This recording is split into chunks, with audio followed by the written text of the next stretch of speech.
Hey, I'm doing 31 movies of Halloween. I will recommend 31 films for you to check out during spooky season. So that's going to be a video a day. Pray for me. Some movies are on the funny side, some are more nightmare-inducing, but these films are must-watch during the month of October, at least for me. The first film I'm going to recommend is Child's Play. Child's Play is a 1988, I would say more of a comedy horror, but a 1988 horror movie starring Catherine Hicks, Chris Sarandon, Alex Vincent, and Brad Dourif. He plays Charles Lee Ray, whose soul is transported into this popular doll. Now, I have more information about this movie on my channel already, but I am going to still kind of go over the whole plot for you. This serial killer, Charles Lee Ray, played by Brad Dourif, who is a great actor and has a great voice. I'm just so glad he got into this because I love the man. You should know it by now. I love Brad Dourif. As he is dying, he transports his soul into this doll in this toy store. Well, somehow through, a chain of events, this little boy named Andy Barkley receives this doll for a birthday present from his mom, Karen. Karen's a hardworking woman. She works in retail, which is hell enough. So, she's doing the best she can to take care of her son on her own and to give him the toy he wants for his birthday. Well, of course, since this is a bad guy in this doll, the first thing he does that night, well, he kills the babysitter. And I won't mention much more. If for some reason you've never seen Child's Play, I won't give away the ending here, but it's a fun movie. Growing up as a little girl with a bunch of dolls, I watched this movie and I probably should not have, but you know what? As I always say, I watched horror movies as a kid and I turned out fine. But having said that, being surrounded by dolls at night can be a little scary. Even though I love dolls, after watching Child's Play, made me think of them a little differently. So the reason this is a good watch for Halloween is it's a killer doll, duh. But it's still goofy enough that it won't completely terrify you. I mean, again, it gave me nightmares, but I was a lot younger. You'll probably have better luck with it, or, just watch a comedy or cartoon afterward and try to ignore all the scary stuff you just watched. That's what I like to do. So recently, the Chucky series was canceled. I've never watched it, but if you have and you're gonna miss the series, give Child's Play a watch. Honestly, dolls have always creeped out humanity. The whole Uncanny Valley thing, or whatever the reason might be, I don't know, but some people are really scared by dolls, and the horror genre has really definitely used this against audiences in order to terrify them. And of course, another reason that this is good for Halloween, voodoo. Voodoo spell, voodoo spell. That's how Charles Lee Ray transports his soul into this doll.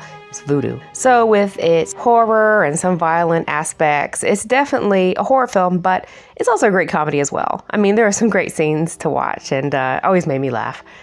He said Aunt Maggie was a real bitch. So this in of itself does have some comedic breaks every so often. So I figured this would be a great start to 31 days of Halloween, 31 days of horror movies, however you want to call it. I'm going to try to do a video a day, and these movies are ones that I have watched and I would definitely recommend for Halloween and spooky season and all that stuff. If you're watching this, you love horror movies, it's good to watch any day of the year. But I do try to up my horror movie watches during this month of October. And I'm going to try to make it more scary maybe as we get closer to Halloween with these videos. So tell me if you agree or not. And if you have not seen Child's Play for some reason, please give it a watch. It is absolutely awesome. So thank you so much for watching. I really appreciate it. Have a good day. Bye. I said talk to me, damn it, or else I'm going to throw you in the fire.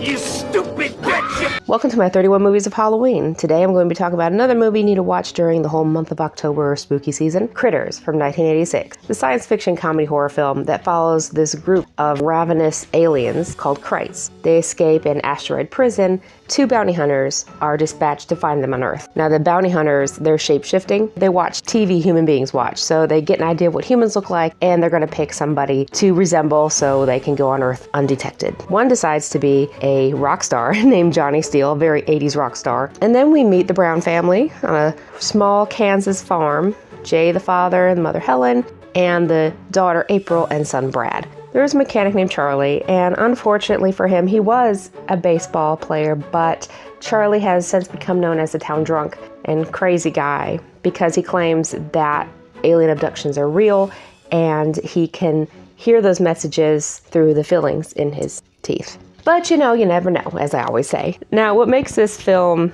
funny. I mean, they're little fuzzy creatures. They're kind of cute in a way. They just destroy and eat everything that they see, much like a little puppy. If you've ever had a puppy, they will chew on absolutely anything. My puppy is about a year old and he's chewing on something right now, chewing on his bed, and he just kind of stopped because he knows I'm talking about him. But my point is, something can kind of be cute, even if they're, destroying things. And I love the use of practical effects. And of course, this is an older film from the 80s, so 9 times out of 10, they are going to have practical effects rather than CGI. Although there is some computer special effects in this movie. But practical effects, no matter what, they age pretty well. And although these are obviously puppets, it's still a lot of fun to watch. In fact, to me, it adds to the enjoyment of watching this film. And I also want, one day I'm going to find myself a Krite puppet, a little critter puppet. Mark my words, that's going to be my goal. My goal in life is just to be happy, people, okay? I don't want anything special in my life. I just spend my money on stupid horror-related products that, bring joy to me. So that's my movie suggestion for you today. If you have a chance to watch Critters, again, it's really goofy, so just go in knowing that it's not scary. I think I might have been a little disappointed at first, like, this isn't scary. I don't know, I don't think it's intended to be scary. It's intended to be goofy. So, give it a watch. Let me know what you think. It did spawn a few sequels, so if you're interested in the first one, go and watch the others.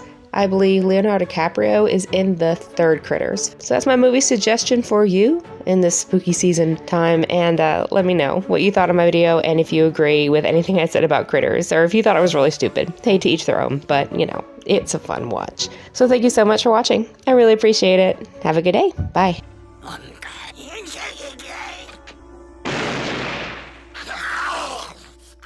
Hello and welcome back to my 31 movies of Halloween. Today I will suggest to you the movie The Witch, or The VVitch, a New England folktale. It's a film from 2015. I guess you can classify it as folk horror. It's a horror movie starring Anya Taylor-Joy, and it is set in the 1630s. 1630s New England, what a time to be alive.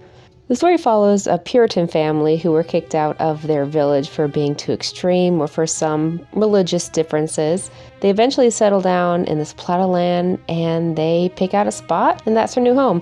Can you imagine that? Like, I like that spot over there. Let me walk over here. Yeah, this is my spot now. I'm going to build a home. This is my territory. Must be nice. Then again, it's the 17th century, so how nice can it really be? It would be nice not to pay land taxes. Just saying. The family follows a mother and father, William and Catherine, their teenage daughter, Thomason, their boy, Caleb, the twins, Mercy and Jonas, and their newborn, Samuel. Things start going downhill when one day the baby literally just disappears under the watch of Thomason. She's playing peekaboo, and she opens her eyes, and he's not there. Now, he's an infant. He can't run away. He can't roll away that fast. So they start thinking a wolf got him. And then even the family starts turning against her, accusing her of being a witch. Not just witches living in the woods, because that was their thought, but that their daughter is practicing witchcraft. It comes to the point, okay, is there a witch in the woods? Is Thomason a witch? Or is it just mass hysteria? Like a lot of these witch trials actually originated from, just mass hysteria, a lot of ignorance and a lot of fear, and people just turned on innocent people, made them a witch. People seem to either love or hate this film, The Witch. I personally love it. Obviously, I'm suggesting it to you. It has a lot of psychological horror aspects, some really dark storytelling, like literally and figuratively. It's very drab in the atmosphere, which it makes you really feel that cold type of weather, and they're stuck and they're just fighting amongst themselves. So I'm not complaining about the lighting, although sometimes it's very drab, but again, it's supposed to be because it's 1630s New England and they're accusing their teenage daughter of being a witch. Dark times. It makes you wonder though, like, what would you do if something like this happened to you? Now, the dialogue and the accents are awesome. I appreciate it, but it can make it a little difficult to hear, so you might want to turn your closed captions, especially when William the father speaks. Now, the actor has an awesome voice. I love it, but it is so low that it's hard for me to make out the words sometimes, but I'm also deaf, so there you go. Now, even if you have not seen this film, you have probably seen memes or references to Black Phillip. Black Phillip is the goat that resides on the farm. He's an awesome looking animal. I love goats. I love animals in general, but he's a cool looking creature. So if you're okay with a slow burn, if you don't have to be jump scared and entertained every 2 minutes, give The Witch a watch. It's hard to say. And let me know what you thought. Again, not for everybody. I understand it. I understand it's not for everybody. There are a lot of slow parts, and there's a lot of scenes that just make you think, oh my God, that's horrible. I don't want to give anything away, but it will make you wonder, like, what in the hell is going on? Because some of the scenes they show, it is very confusing, but trust me, just go with the flow, watch it to the end, and when you get to the end, they do give you, I suppose, somewhat of an answer, maybe, but I really like it. It's really dark, it's really creepy. It's one of the few films, honestly, that really make me feel uncomfortable and uneasy and unsettled. Thank you so much for watching. I hope you enjoy The Witch. If you have not seen it, check it out, and let me know what you thought.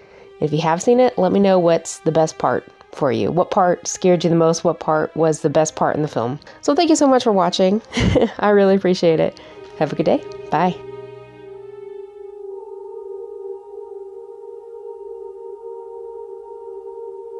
Hello and welcome back. We're doing more of my 31 movies of Halloween. Now I will give you number 4, The Cabin in the Woods. The Cabin in the Woods is a 2012 comedy horror, and it stars Kristen Connolly, Chris Hemsworth, Thor, Anna Hutchinson, Fran Kranz, Jesse Williams, Richard Jenkins, and Bradley Whitford. Now we start off with these two guys in boring office apparel, and they're just talking about everyday things. I remember when I first watched this, I thought, do I even have the right Cabin in the Woods? I don't think so.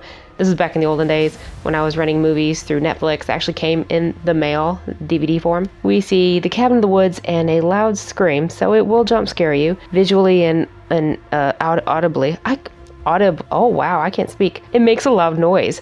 And so I'm like, okay, I'm actually watching the right movie. So I'm going to say as much as I can in this short amount of time to offer you a movie suggestion to watch. Also, spoiler free as much as possible. So, a group of 5 college students and friends. You have the girl next door, the boy she likes, the jock, the ditzy blonde, and the pothead, the loser.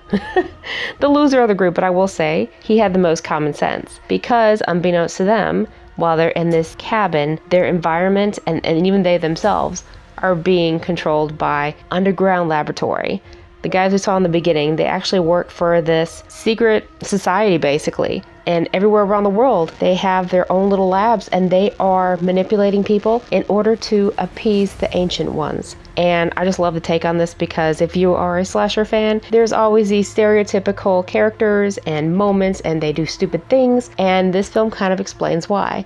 There's a method to their madness, even though it is crazy to set up people like this to appease gods. But I guess you gotta do what you gotta do, right? And even if you haven't seen the movie, I'm sure you've seen the meme where this guy's standing from this whiteboard and there are different things on it like zombies and redneck torture family zombies, something like that. It's great. I love the movie so much. I will say it's a great watch if you love comedy, if you love horror. This should be right up your alley. I don't think you even have to necessarily like horror in order to like this because it's really funny. It kind of pokes jabs at many horror movies for, their characters doing stupid things. There is a scene that's very here we go with the stroke again. Very reminiscent of Evil Dead, where they walk into the basement of this cabin. And when they go down the basement, there's so many items in the basement. It just depends on which item they choose, they pick up to talk about. And the girl picks up this diary, and so they got the redneck torture zombie family coming after them. There's another scene. Oh, there's so many scenes in this movie. Without giving too much away, there is a scene where there are many different cubicles or cubes, and each contain a horror movie creature or character. There are some characters that are very reminiscent to other films. The scene at the end is just perfect. It's great because while they can't really use the exact form of these horror villains, you can kind of guess what they're supposed to be. There's one scene in the movie near the end. It's great. There's so much gore, over the top violence. It's just a stereotypical slasher film, but done in such a unique way. I absolutely love it. But that's it. I just want to make this quick. One day I will do a video on The Cabin in the Woods because it's one of my favorite films. But if you have seen the movie, let me know what your favorite part is. Try not to give away too much for anyone who doesn't want to see, but I tell you what, if you haven't seen it, please watch Cabin in the Woods and then come back and give me your opinion on it. That's my movie suggestion for you today. So thank you so much for watching. I really appreciate it. Have a good day. Bye. And there's something in Latin. I'm drawing a line in the fucking sand here. Do not read the Latin. Hello, welcome back, or welcome to my 31 movies of Halloween. Today I'll be suggesting a movie for you to watch during this spooky season, Tremors from 1990.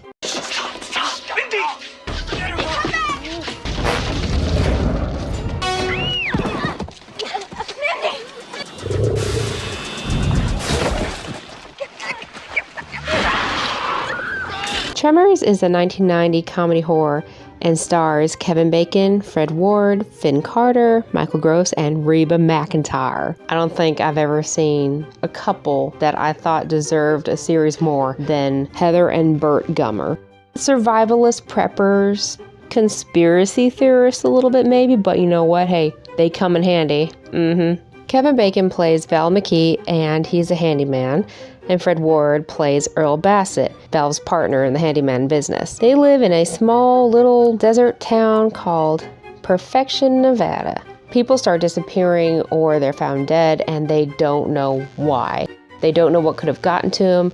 Eventually we see Rhonda, played by Finn Carter. She is a graduate student in geology, and she's spending her semester operating seismographs, I hope I said that right, around Perfection.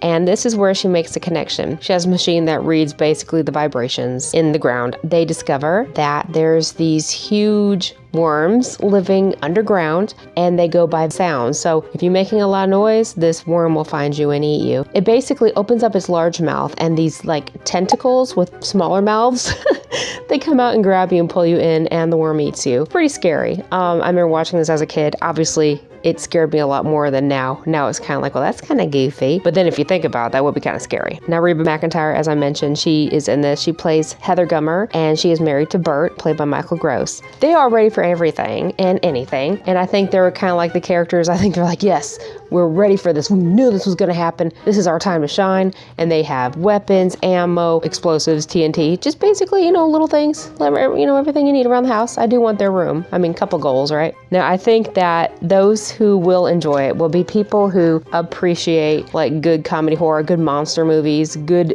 B films. First of all, I will say there's a lot of practical effects, so I really appreciate that. It did age well enough, in my opinion. These are huge, like sandworms living underground. That's scary in and of itself. But I think if you take things too seriously, you're not going to enjoy this. You're not going to enjoy it too much if you take things too seriously in life, right? I used to be that way. I used to take my horror movies too seriously. I'm glad I don't anymore. I just take them as they are, and I appreciate them. This is one of my favorite movies. It is. It's so much fun. It's goofy. It's camp turned up to 11. And I need to watch this movie again because it's a lot of fun. So I suggest that you watch Tremors. You let me know what you thought of it. If you have seen it, let me know your thoughts in the comments. If you haven't seen it, go watch Tremors. Come back and tell me what you thought of it. Now, Tremors did spawn some sequels. I never did watch them. It's hard to believe, though, this movie is that old. 34 years ago. Man, do I feel old. So anyway, thank you so much for watching. I really appreciate it. Have a good day. Bye. Bert, cut it out! I think I scared him. As part of my very ambitious release a single video every single day journey to doing the 31 movies of Halloween, albeit short videos, still takes effort, I'm going to suggest to you a movie to watch during this month of October. The Nightmare Before Christmas, 1993. Not really scary, and it does say Christmas, but you know what? It works for Halloween and Christmas, mostly for Halloween in my opinion. Now, if for some reason you do not know what The Nightmare Before Christmas is, I will tell you. First, I'm going to start off with the cast. We have Danny Elfman, who actually did the singing parts for Jack Skellington. Then we have Chris Sarandon, who does all the speaking lines for Jack. Catherine O'Hara, William Hickey, and Paul Rubens, and Ken Page, who has recently passed away. That's so sad, but he played Oogie Boogie. And a cast of many more. There's a lot more people in this. But it was written by Tim Burton, directed by Henry Selick. Now, I always figured that Tim Burton directed it. He did not. He had a lot to do with it, but he did not direct it. So Jack Skellington, he is the Pumpkin King of Halloween Town, and he just gets worn out. He wants to do something different. One day, he stumbles into this little area with trees, and each tree has a different holiday that you can walk into, and hey, you're in Valentine's Day, which would probably be pretty. St. Patrick's Day and Christmas. He steps into the Christmas realm, and his life is forever changed, or his afterlife is forever changed.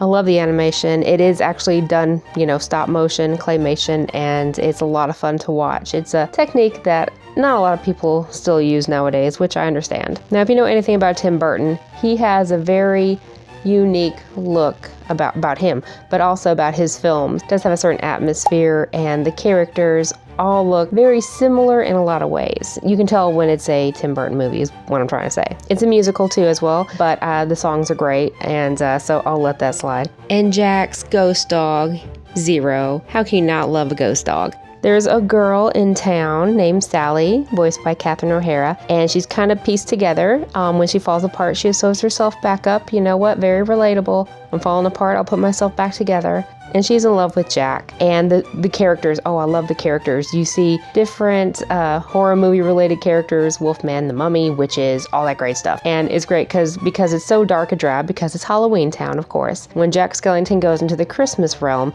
everything is full of bright colors and Christmas lights, and there's snow, and it's just such a contrast to what he's used to. So he's like, you know what, I'm bringing Christmas here. And that's really all I need to tell you. Like, you should see the video here. If you have, I don't understand how anyone could never have seen A Nightmare Before Christmas, but I'm sure you people do exist. It's so endearing, it's so charming. I absolutely love it. And so you can watch it at Halloween and Christmas. It all works. Watch it for a couple months straight, 3 months straight, whatever. One of my favorite characters, I have a lot of favorite characters, but there's Lock, Shock, and Barrel. They're the trick-or-treaters. They are basically the henchmen for Oogie Boogie. They look like little kids. There's something about them that, although they're very, they could be very bad, just like kind of adorable too. It's like, oh, look how cute. I'll dress up as one of them for Halloween. That'd be fun. Oh, also the vampires are funny. I like the vampires too. Snakes and mice get wrapped up so nice. All right, so that's my suggestion for you. One of my favorite movies. Of course, I watch horror movies throughout the year, but this is especially nice around, between this time and Christmas. It's a great must-watch. Oh, another relatable character, by the way, the mayor. I get it, man.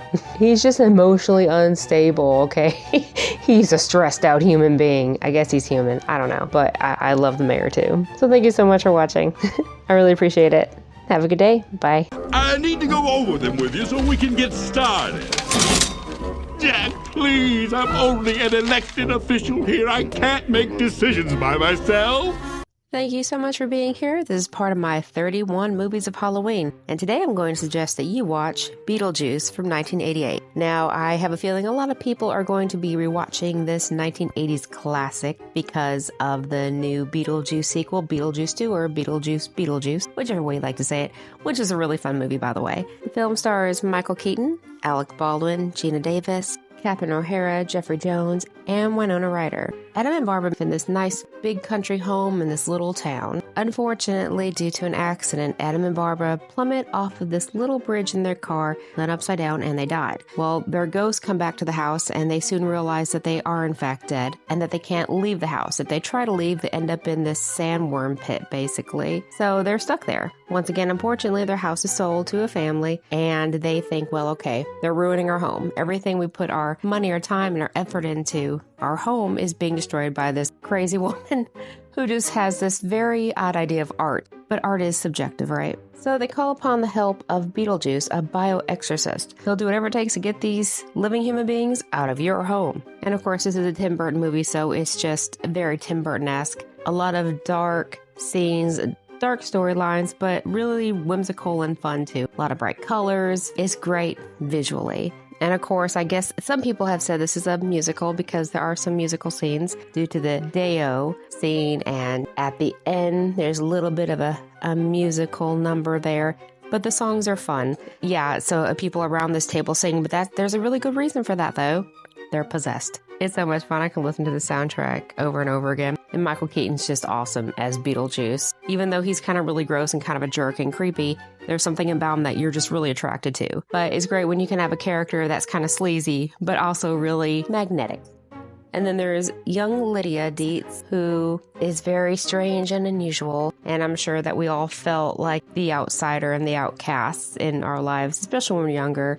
So it's dark, but it's fun. Just a typical Tim Burton movie. Music by Danny Elfman, who is awesome. He just makes the best music, best soundtrack, best theme songs. Just Danny Elfman is the man. He's not just an Elfman, he's the man. Oh God, that's lame. Because music is very important to me. I love movies too, but music is very important to me. It's a great dark comedy, dark fantasy film that obviously probably won't scare you, but it still has that eerie or spookiness about it. So thank you so much for watching. I really appreciate it. Have a good day. Bye. And it keeps getting funnier every single time I see it. Thanks for continuing to watch my 31 movies of Halloween. Today I'm going to suggest that you watch Sinister, a supernatural horror film from 2012 starring Ethan Hawke. Hawke plays Ellison Oswalt, a true crime writer, and he and his family move into this new home. He's hoping that he can get some creativity flowing to write his next book. But there's a little bit of information that was not disclosed to the family, which I thought you were supposed to disclose this information, but anyway. This house is actually the site of a very terrible killing. The family was murdered there in their backyard, hung from a tree. Eventually, Ellison finds a box in the attic that contains some home movies. There are different labels like Pool Party 66 and Sleepy Time 98. Well, this is actually snuff films. They were Super 8 film reels, I believe, and they are just videos of people getting killed. So this concerns him a little bit, as it should. Eventually talks to a local deputy and discovers that the murders took place at different times in different cities across the country dating back to 1966. And from each of those murders, a child from that family disappeared. Eventually, he talks to an occult specialist, and things just kind of snowball from there. Now, I'm not going to pretend the horror movies don't scare me. They do. But I will say Sinister is one of a few that actually make me feel uncomfortable afterwards. It has that eeriness that is not just what you see on screen, although it's very terrible. It's also just the atmosphere of the film that carries over with you after you're done watching the movie. Eventually, Ellison finds a drawing, looks like it's been drawn by a child. It depicts the murders and a figure of Mr. Boogie standing next to his victims. And I think that if you find movies like The Witch or Hereditary scary because of that eeriness, then I think you'll like Sinister too. There are some scenes that I really don't want to give anything away, but I really want to talk about it. So maybe one day I'll make a full, proper movie review of Sinister. You know, being killed, and of course it's a movie, it's all fake people, it's all fake YouTube, it's all fake. We're living in a world of make-believe. But that in of itself is uncomfortable enough because they're families, and there are kids involved, so watch.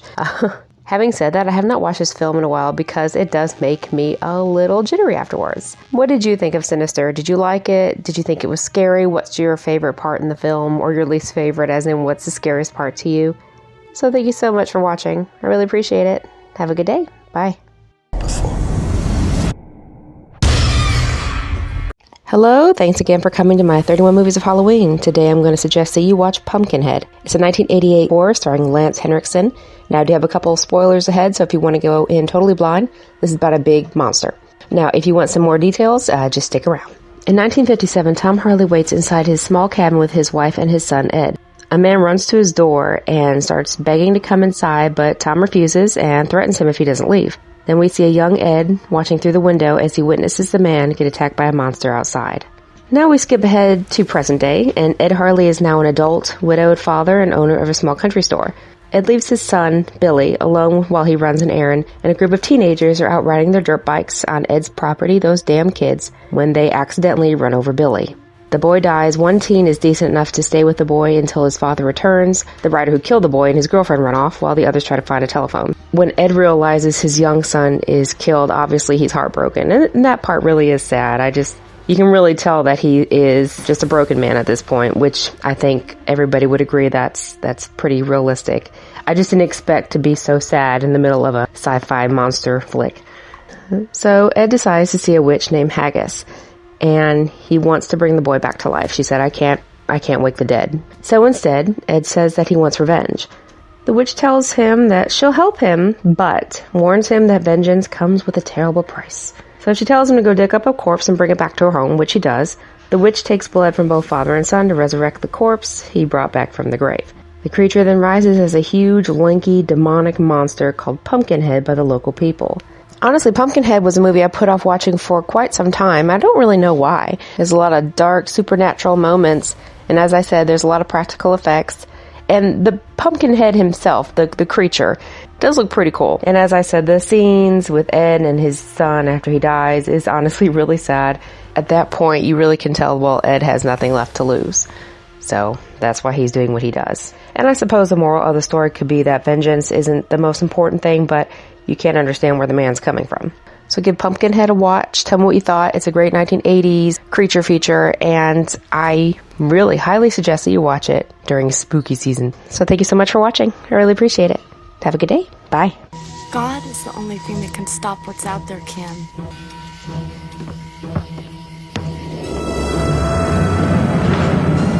Now today, for my 31 movies of Halloween, I'm delving deep into the archive here. We're going with a 1941 film, The Wolfman, starring Lon Chaney Jr. and featuring Bela Lugosi, the best Dracula ever. And yes, there are a lot of great actors who portray Dracula, but the Dracula for me is Bela.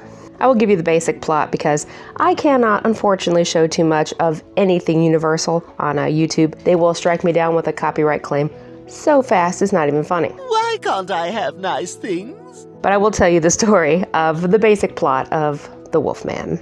Larry Talbot returns to his ancestral home in Wales to bury his recently deceased brother and to mend ways with his estranged father, Sir John Talbot. Well, Larry just falls in love with a girl named Gwen who runs an antique shop. So he made an excuse to talk to her. He purchases a walking stick, beautifully decorated with a silver wolf's head. Gwen informs him that it represents the werewolf, a man who changes into the wolf, quote-unquote, at certain times of the year. And apparently, the werewolf always sees a pentagram on the palm of his next victim.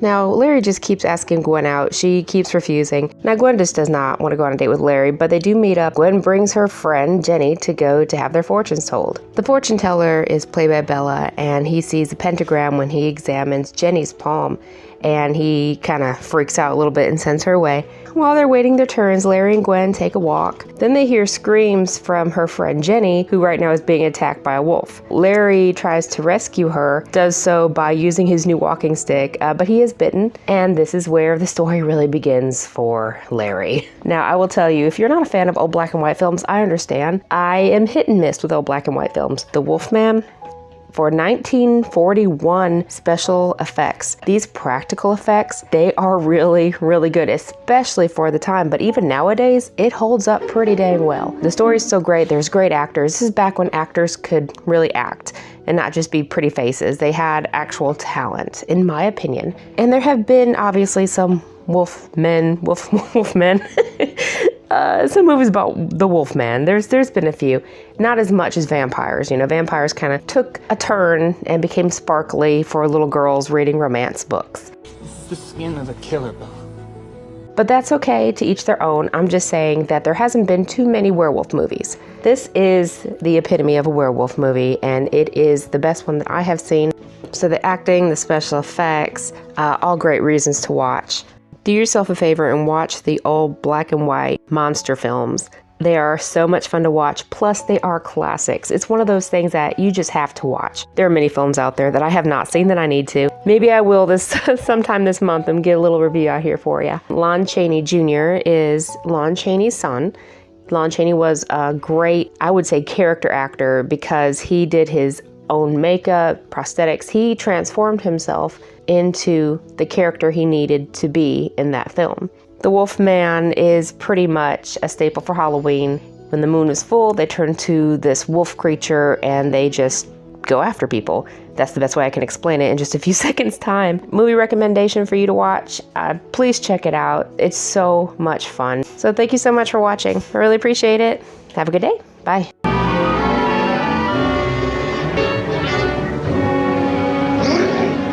Welcome back to my 31 movies of Halloween. Today I'm going to suggest to you a classic, The Evil Dead from 1981.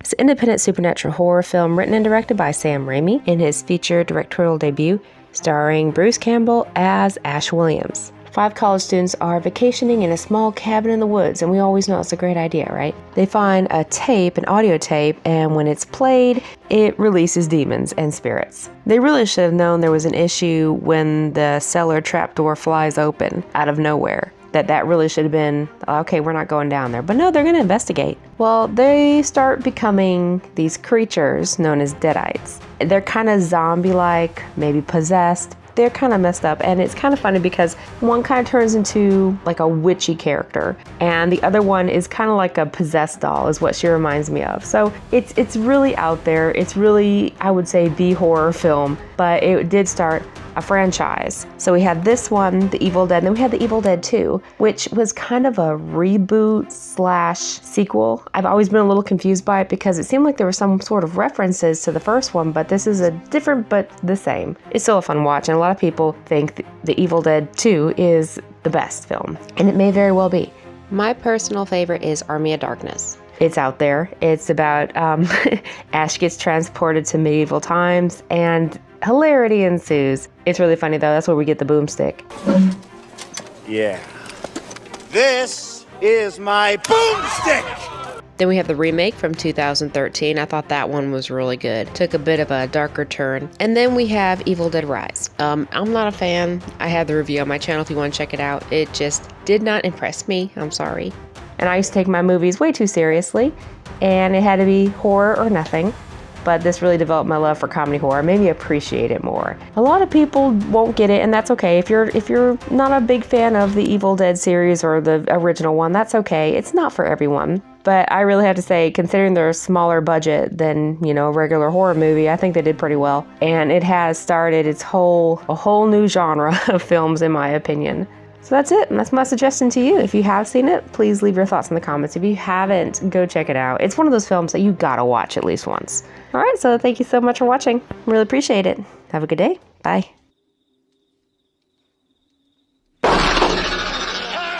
As part of my 31 movies of Halloween, I'm going to suggest to you a movie to watch for this month of October. A miniseries from 1990, Stephen King's It. This damn clown gave me nightmares as a child. It's based on King's bestseller from 1986, It, which is a big-ass thick book, by the way. But the reason I'm suggesting this is because I know, looking back on it so many years ago, which I didn't want to do the basic math because I'll feel very, very old, that this was a pretty big deal back then for them to depict what they did with children on TV in 1990 was a pretty big deal. Gave me nightmares, as I said, and even looking at it nowadays, watching it, because it's one of my comfort films, there are some scenes that are really unsettling.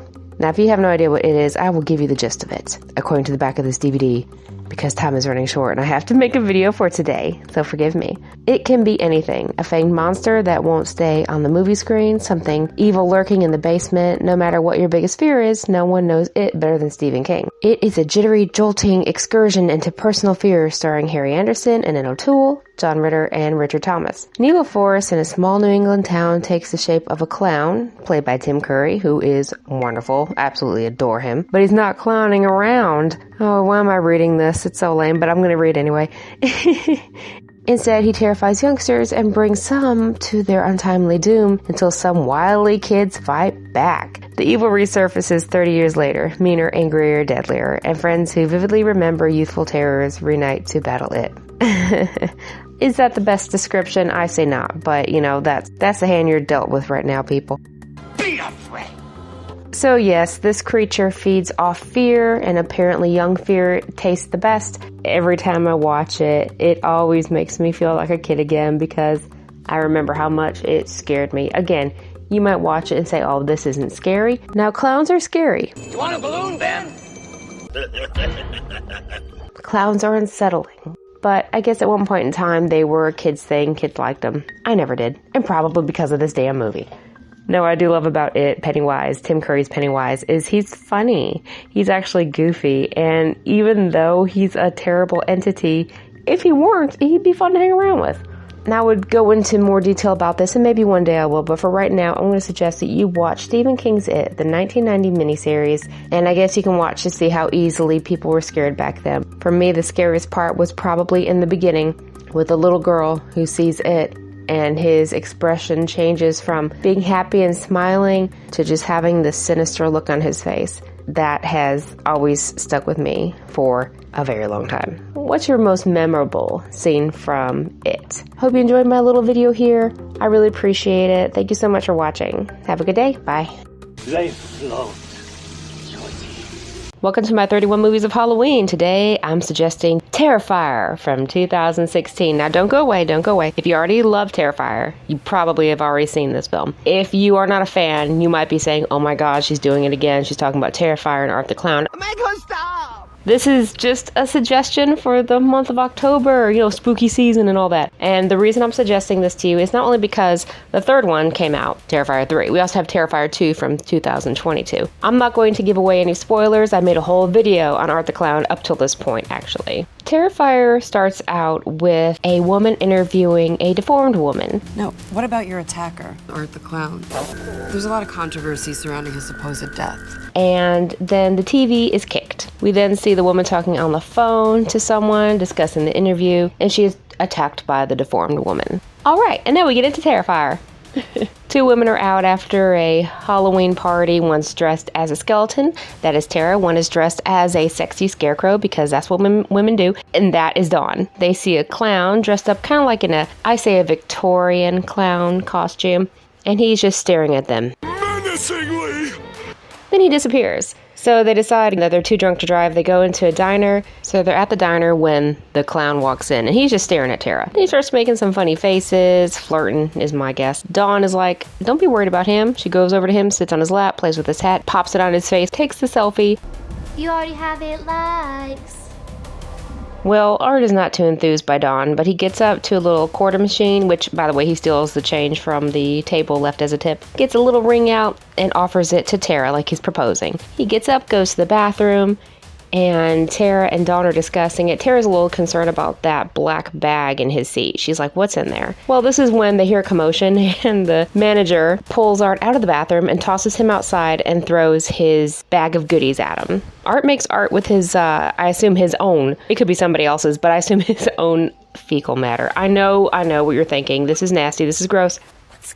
Terrifier really is a love note to the previous slashers and B films of the past, although Art has taken on a whole life of his own. Because of Art, I got interested in the Terrifier films. Because of Art's goofiness, I saw Terrifier 2, which led me to see Terrifier 3 in theaters yesterday, and I love it. It's not for everyone. There's a lot of gore. Okay, there's a lot of gore. But again, we're talking about Terrifier here. This one does have a different feel. This one is more nitty-gritty and very much what you would expect a slasher to be. I won't give away anything. If you have not seen it, check it out. Now, the sadistic clown thing, I thought when I first watched it, I thought, oh God, another deadly clown, blah, blah, blah. True, he is a deadly clown. But he's different to me because in these films, killer clowns are either goofy or they're just menacing. They're just very obviously evil. Now, when Art's covered in blood and messes of his own, obviously this is someone you would want to avoid. But he still seems kind of cute and fun, and he does clown things. He's just clowning around all the time, so he might give you a false sense of safety.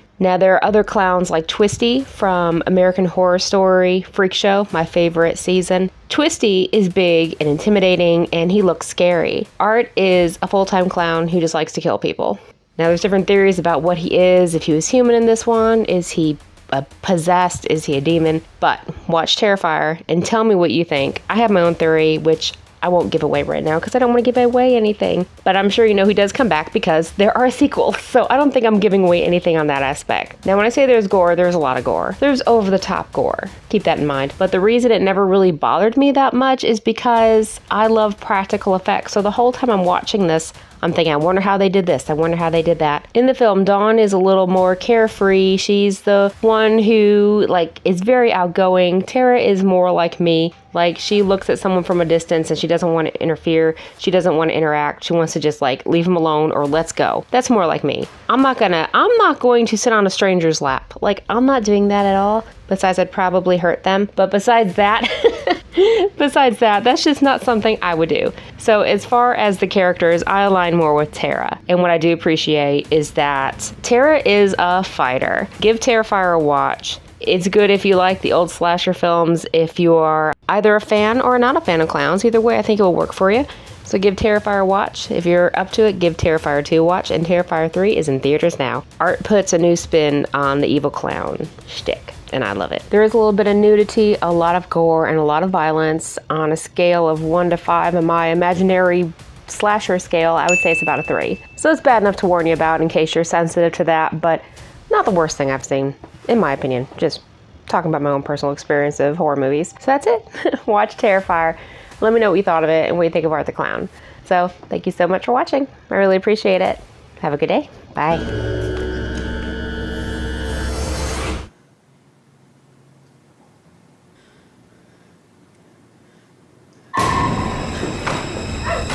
Continuing on with my 31 movies of Halloween, today I'm going to talk about a movie that I was pleasantly surprised by. Chernobyl Diaries from 2012. It's a horror movie about a group of people who go into the Forbidden Zone, because that's the smart thing to do, isn't it? So in case you didn't know about Chernobyl, in 1986 there was a nuclear disaster which required people to literally grab whatever they could and leave. There was no time, and the place has been abandoned ever since. So this movie starts out actually kind of like a rom-com, like this fun music's playing in the background. Oh, these people are taking photos and joking. Chris has a girlfriend named Natalie, and they're out exploring Europe, and they have a third wheel friend, Amanda, who's along for the journey. They stop in Kiev, Ukraine to visit Chris's brother, Paul, and their plan is to go to Moscow, where Chris intends on proposing to Natalie.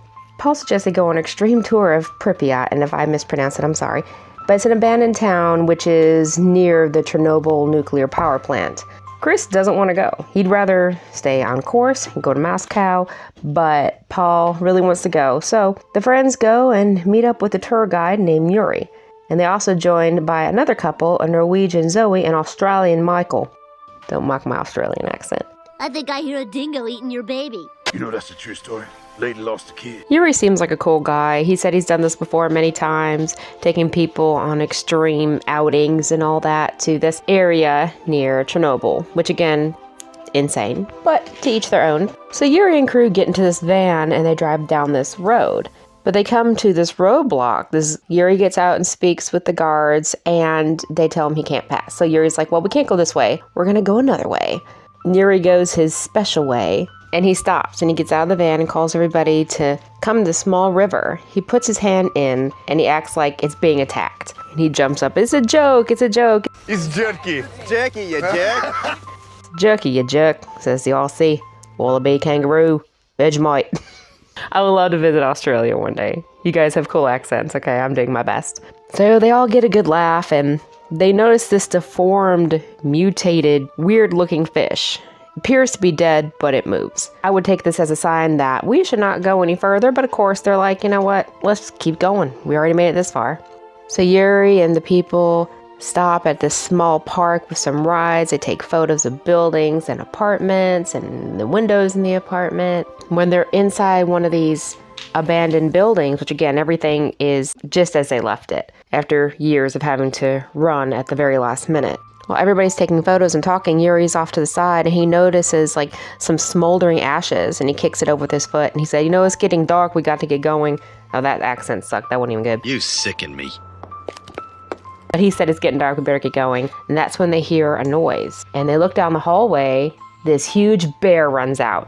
So Yuri yells, leave the girl with the broken ankle. And the girl said, my ankle's fine. He kicks it and crushes it and he leaves her there while he runs away, leaving her as bait for the bear. That didn't happen, but that'd be kind of funny, wouldn't it? I'm sorry. But no, the bear just runs right past him. The bear isn't even fazed. And Yuri mentions that it's kind of weird to see a bear. You know, I've seen dogs and wolves, but never bear. So they all pile in the van, but it won't start. Yuri investigates. Now this part of the van, he actually opens it up inside and the wires are chewed on, basically. So Yuri tries to radio for help, but he can't get in contact with anyone. They decide, should they stay there for the night in this radioactive air with bears around while our car was probably sabotaged? Or do they walk 20 kilometers? And somebody mentions that's 12 or 13 miles, you know, because this is America, okay? We're going to speak American, not this kilometer stuff. I'm being funny, they're in the Ukraine. My point is, I don't understand kilometers, 12 or 13 miles I get. So they hear this strange noise and this lame American is all upset that Yuri takes out a gun. And Yuri's like, you upset that I have a gun? And the guy's like, yes, no. I guess that's the difference between them and me, because I'm an American too. But you know what? I want more. I want more weapons. This is a bad situation we're in. I want Yuri to have more. Do you have more for me? There's weird stuff going on. And they hear these strange noises outside. Somebody says it sounds like a baby. So Yuri goes out there with his weapon, and Chris said he's going to go with him. And that's where I'll stop the story time because it just gets crazier from there. Now I will say that Chernobyl Diaries, I did not think I would like it. And the reason for that is because sometimes it's really upsetting when they take an actual tragedy and turn it into, you know, a horror movie just to make some money. But this is actually good. I actually enjoy this a lot more than I thought I would. So watch Chernobyl Diaries. Let me know what you thought in the comments if you have seen it. So thank you so much for watching. Really appreciate it. Have a good day. Bye.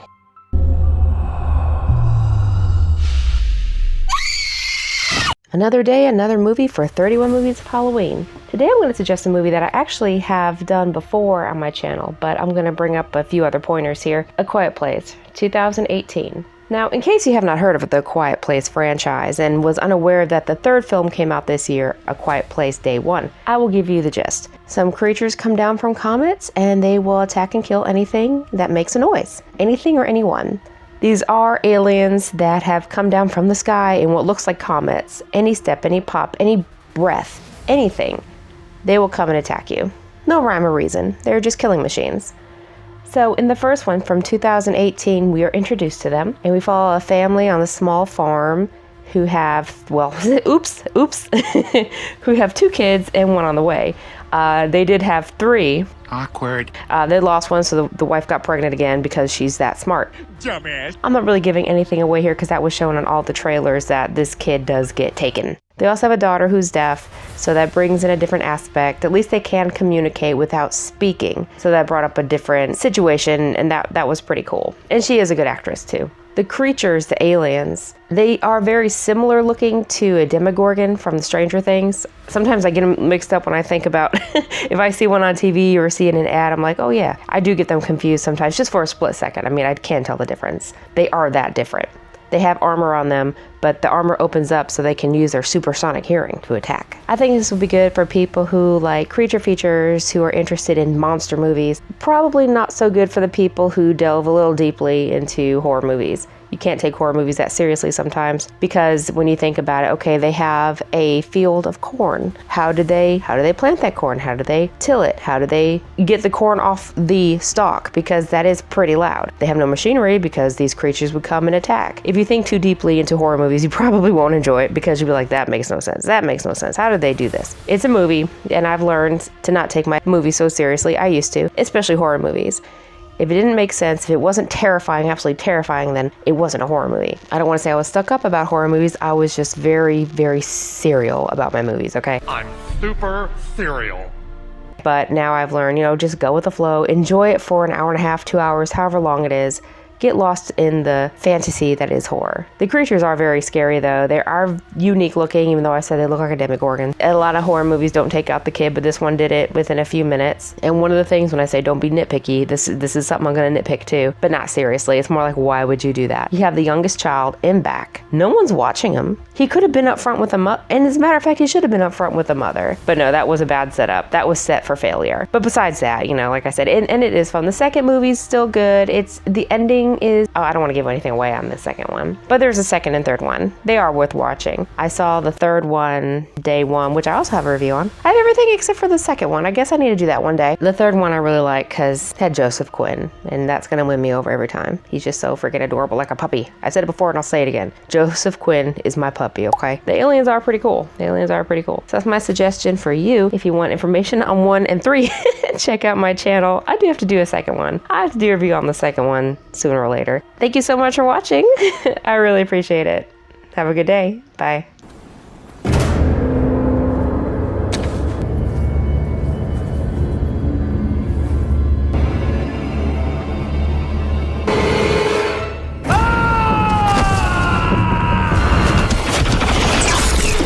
Welcome back to my 31 Movies of Halloween. Today I'm going to talk about one of my favorite movies. It is so much fun and has a lot of slasher style. Bride of Chucky from 1998. It's a black comedy slasher, I would say, starring Brad Dourif, Jennifer Tilly, John Ritter, Katherine Heigl, and Nick Stable. Now this is like the 4th film in the Child's Play series. Bride of Chucky is my favorite movie out of the franchise. Chucky has a new look too. So Tiffany Valentine was Chucky's former lover and accomplice. Now, Chucky the doll is actually the spirit of Charles Lee Ray, a bad guy, played by Brad Dourif. Tiffany gets a hold of the doll and using voodoo brings him back to life. And she's just an awesome character. I love everything about her. She's just great. She's cute and dark and funny and just the perfect addition to the cast. I don't really want to give away too much because it's just a lot of fun. If you have not seen it and you like comedy, you like horror, this should be right down your alley. Chucky comes back to life. Tiffany is knocked off and then brought back to life in the body of a doll. The beginning is awesome too, by the way. A couple Rob Zombie songs, so that's always good. Living Dead Girl is the first one that we get in the intro of the film, but there are references to other horror movies in the beginning. Keep an eye out for that. And it was kind of funny. It's like she brought him back to life and didn't like the way he was treating her. She wants a family, and it's like he don't care. So she brings him back a bride doll, kind of mocks him. So they have like a toxic relationship, obviously, even though she really loved him enough to do all these things to bring him back to life. Well, this is Charles Lee Ray. This is Chucky. He gets pissed off. But if you go in just wanting to have a good time, I think you will love it. Jade and Jesse, they love each other. Jade's uncle is John Ritter, and he doesn't want them to be together, so of course they run away together to get married. I love the new look of Chucky because you can only reinvent this doll so many times. So this time he has staples because Tiffany put him back together after what happened to him in the previous film, so she can resurrect him again. One day I'll delve deeper into this film because it's one of my favorite movies. I love the banter back and forth between Chucky and Tiffany. I think I prefer you like this. You're just like a little baby. The little baby ticklish. Mommy's tired. Time to go to sleep. So if you have not seen Bride of Chucky, please give it a watch and let me know what you think of it. If you have already seen it, this is a good sign to watch it again. Alright, so thank you so much for watching. I really appreciate it. Have a good day. Bye.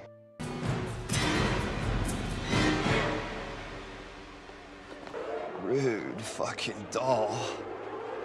We're continuing spooky season with another suggestion from my 31 movies of Halloween, Paranormal Activity from 2007. More likely than not, even if you've never seen the movie, you've seen references or jokes or parodies. There are very few movies that make me feel unsettled and uncomfortable afterwards. Is it perfect? No, but it's pretty dang good in my opinion. Now, forewarning, this is a handheld camera film, kind of like the Blair Witch Project. In the movie, they set up these security cameras and handheld cameras used often, and that's how they record the happenings in their house. But that makes sense to me, because some of these movies, it's like, why are you recording this? Set it down and run. Why don't you put that camera down and help the person? Don't just stand there and record. What is wrong with you? So that does kind of take me out of the movie. So not every horror movie has to be handheld camera version. Kind of like the Blair Witch Project, one of my favorite movies of all time. That did start the popularity of the handheld camera films. So let's see, the couple here is Katie and Mika, and some strange things start happening. Eventually, Katie confides to Mika that she has this entity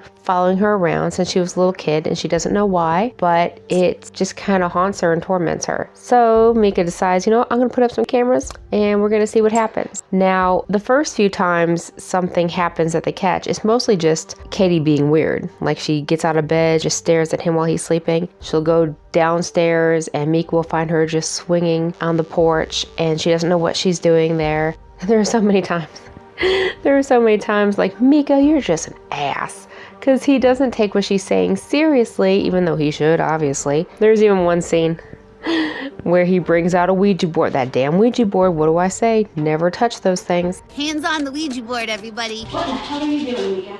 I said don't mess with that stuff because it scared me. What do? You go out and you get the best looking fucking Ouija board I've ever seen and you put it in the middle of our living room?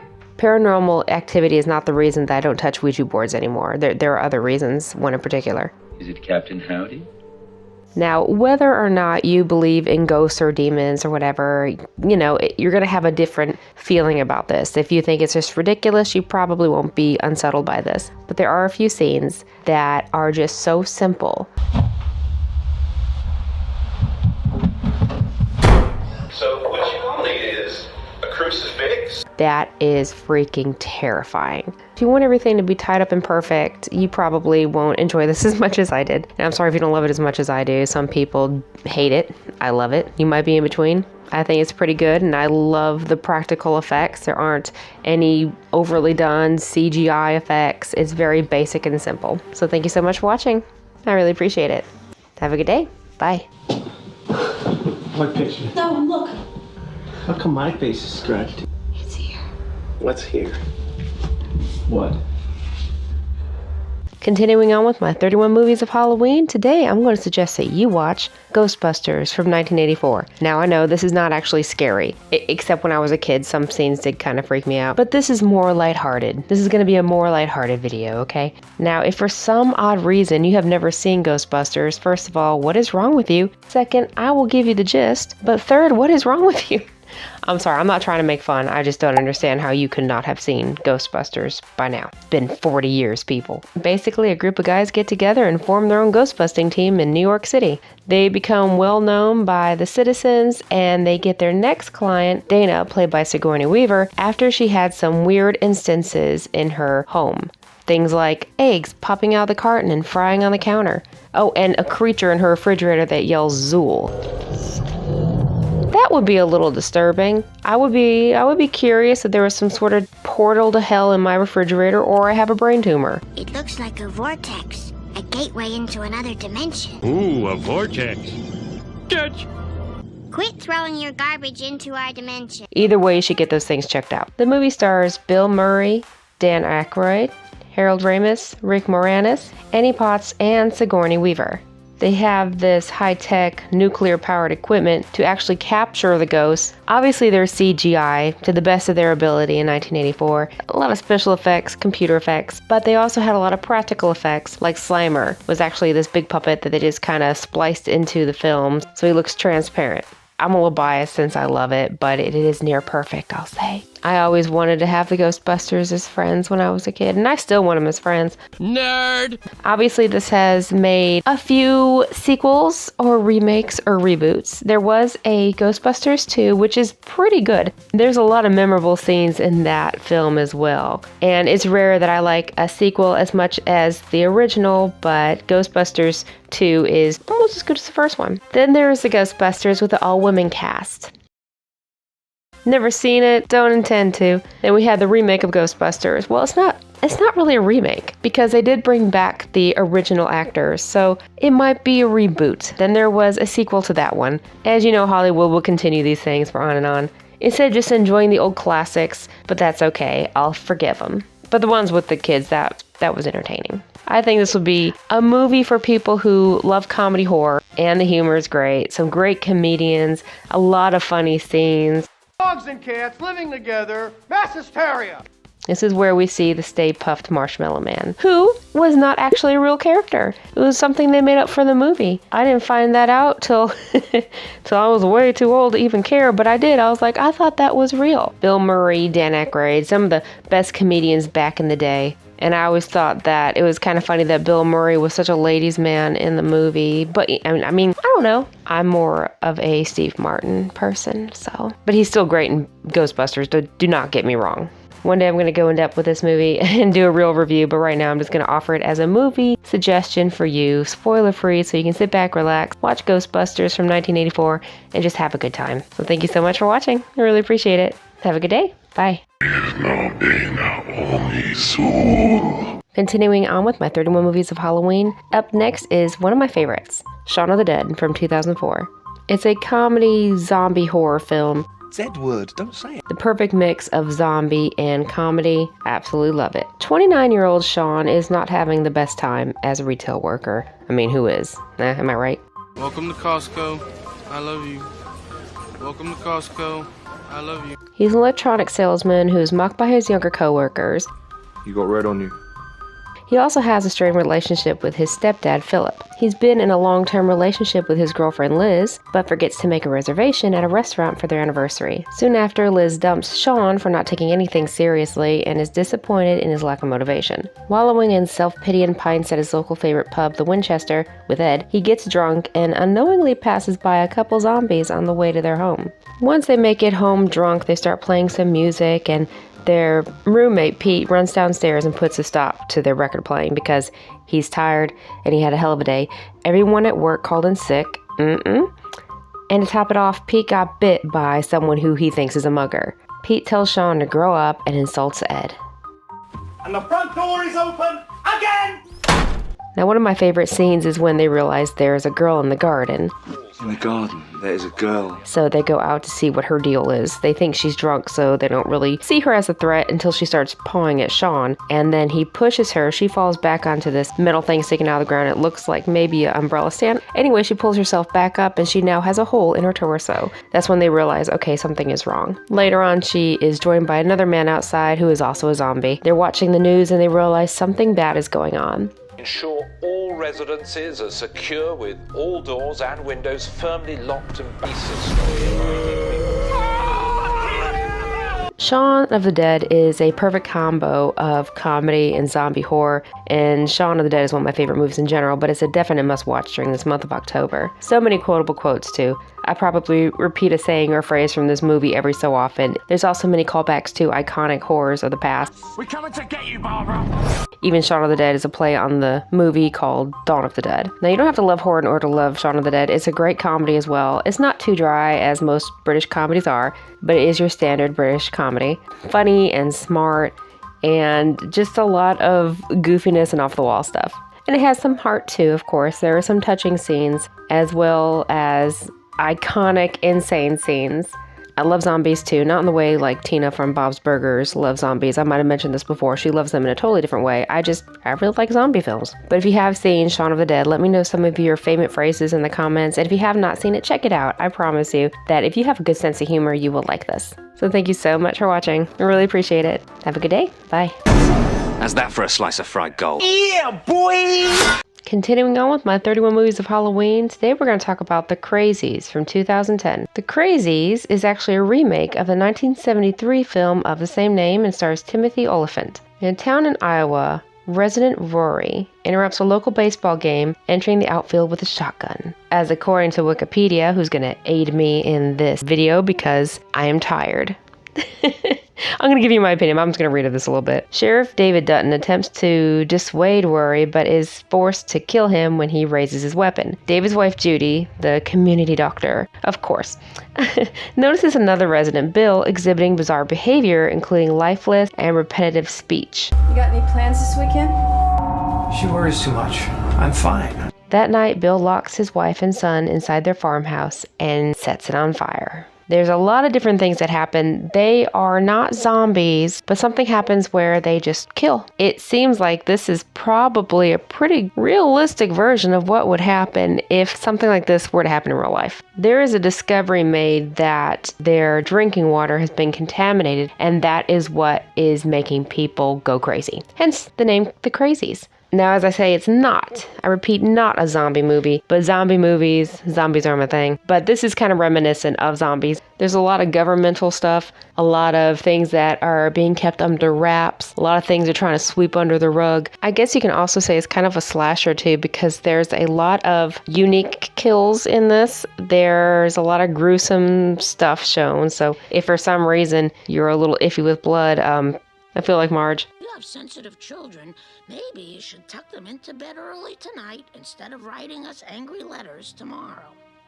Now, if you have seen it, leave your thoughts in the comments. If you have not, check it out. It's a fun watch, which I know if you're not into horror killer movies, you probably won't think it's a fun watch, but it is.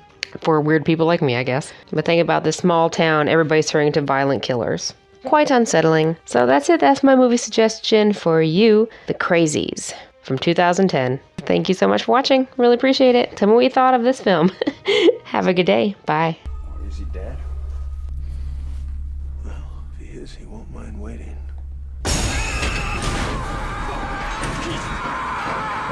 Part of my 31 movies of Halloween, I'm going to suggest that you watch 13 Ghosts from 2001. It's actually a remake from 13 Ghosts from 1960. I've never seen the original, but I have seen the remake with Tony Shalhoub, and it's one of my favorites. One of my guilty pleasures. I know it's not perfect, and it's sometimes along the goofy side, but still has plenty of horror. But let's just go on to the beginning of this film, and I'll talk you through it. We start off by seeing some family photos and hearing people talk, and then we hear a fire alarm go off. That always triggers my animal, so that's a little bit of a warning there. And so we get the idea that a fire has started, the mother was trapped, and the mother ended up dying. Stars Tony Shalhoub, Shannon Elizabeth, Matthew Lillard, Raw Digga. I sound so natural saying that, don't I? Now it's a bigger cast because 13 Ghosts. Duh. There's going to be 13 ghosts in this eventually, but we are introduced to 12 of them. So Arthur has his 2 children, teenager Kathy and his younger boy Bobby, along with a live-in nanny. Now this guy is complaining he doesn't have enough money, that's why they're in this little apartment after the house burned down, blah blah blah, but you have a live-in nanny who is rude and does her job poorly. Bobby, don't call your sister a slut. I prefer the term bitch. So anyway, Arthur inherits his uncle Cyrus's estate after his uncle passes away. It's a large glass house, and it's also a prison to 12 ghosts. Who wouldn't want a house like that, right? In the beginning, he really doesn't know that ghosts are in prison there. He just thinks his uncle was very eccentric. And of course, they're happy to have a big home. The ghosts are great. I love them. And that's one of the things that I always wish they had delved into a little bit more. They could have made a movie about each ghost. And now, although most of the ghosts look unsettling or scary in some way, most of them aren't harmful. They're just innocent victims of circumstances. And they were just used as part of this collection. Obviously, though, there are some like the jackal, which is terrifying. That is frightening. You could do a whole movie on at least the jackal. Make this happen. It's one of my favorite things to look up as the extras, some of the extra stuff on the DVD or find it on YouTube, and they talk about the backstories of each ghost, and I find that so interesting. So we kind of watch as this family slowly realizes there's something not right here. There's also some glasses that show up which help the wearer see the ghost. It's a frightening thought. Also, these glass doors and walls have this scripture, this writing on there to kind of keep the ghost contained. Well, as you can guess, the ghosts don't stay contained. And of course, Matthew Lillard is great in this, as always. He's a great, fun character, and I highly suggest you watch even just for him. Because come on now, it's Matthew Lillard, it's good. He's pretty much a staple for slasher films at this point. Now, of course, it's not perfect. There are some issues that could be fixed, but you know what? This is a great fun film. If you just want to sit back and watch a typical ghost slasher, this is one you need to watch. Even though, like I say, some of the characters get on my nerves, but we'll go past that. The rest of it makes up for its flaws. Plus, if you're trying to take a slasher too seriously, you're not going to have a fun time. And of course, it does have some touching moments because the mother did pass in the fire, so there's some sadness there, but there's also a lot of comedy in this film. So check out 13 Ghosts from 2001. Let me know what you thought. Come back in the comments and tell me. So thank you so much for watching. I really appreciate it. Have a good day. Bye. What did I just say? Did I just say there's a petting zoo downstairs? No! There are ghosts downstairs, Arthur. Right? Hey, you're still here. Thanks. This is part of my 31 movies of Halloween. And right now, I'm going to discuss why you need to watch The Descent from 2005. It's a British horror film. And I will say, first of all, the thought of caving or spelunking is terrifying to me. I don't understand why people would want to do it. I'm claustrophobic, and why would I want to squeeze through this tiny little spot? I have no desire for that. But that's just me. Sarah's a adventurous woman. She's married, has a daughter, and everything seems to be going okay. The family, though, is involved in a car accident, and it kills her husband and her daughter. 1 year later, we see Sarah as she joins her friend Juno, who we've seen have a pretty close relationship with Paul, Sarah's husband, earlier in the film, so it's a little suspicious. Anyway, she meets up with Juno and other women to go cave spelunking in the Appalachian Mountains. So they decide to go on this adventure in this caving system, and they become trapped. And that's when Juno admits she took them all to an uncharted cave system in hopes they could discover it together. Nope, 100 times nope, no. So it's supposed to be unknown. No one has ever made it through this cave system before. Made it through, because they did find some old climbing equipment, which at this point I would be thinking, oh my god, we're gonna find some skeletons, because obviously they died here because they could never get out. So they're trapped in this cave. It's dark, obviously. I mean, they have flashlights and stuff, but they gotta conserve. And again, uncharted, so if they are lost, no one's gonna know exactly where they're at. This has happened in real life, and the thought of it is terrifying. I mean, not the story necessarily, as far as we know. But eventually a pale, bald, humanoid creature is spotted, and it seems to become clear that they are not only not alone, that they are in the company of someone or something, and they're not friendly. This movie is obviously a creature feature. I mean, look at them. Look at that. Logic, that thing. But there's also a psychological thriller, psychological horror aspect to it, which I love. Now, I appreciate this film because, now don't get me wrong, there are jump scares, yes, but there's also a lot of subtle, eerie scenes that make you uncomfortable and unsettled. The creatures are also really creepy as well. They're almost like vampires. They have the pale skin, pointed ears, sharp teeth, but I don't believe they're supposed to be vampires, but a whole new species all their own. Now, there was The Descent 2, so you can watch that. It doesn't take too much away from the first one, but the first one's my favorite. So this film is gritty, it's violent, it's bloody, it's grisly. Good old terror is how I would describe the atmosphere. Now, as I said, if you're claustrophobic like myself, you'll probably be disturbed enough by the fact that people actually crawl into tiny crevices for fun.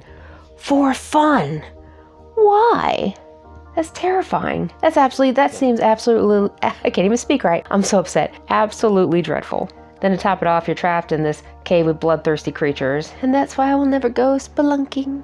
So anyway, check out The Descent. Now, there are alternative endings to this film. I kind of prefer one over the other, but let me know in the comments if you have seen it. Which ending do you prefer? So thank you so much for watching. I really appreciate it. Have a good day. Bye.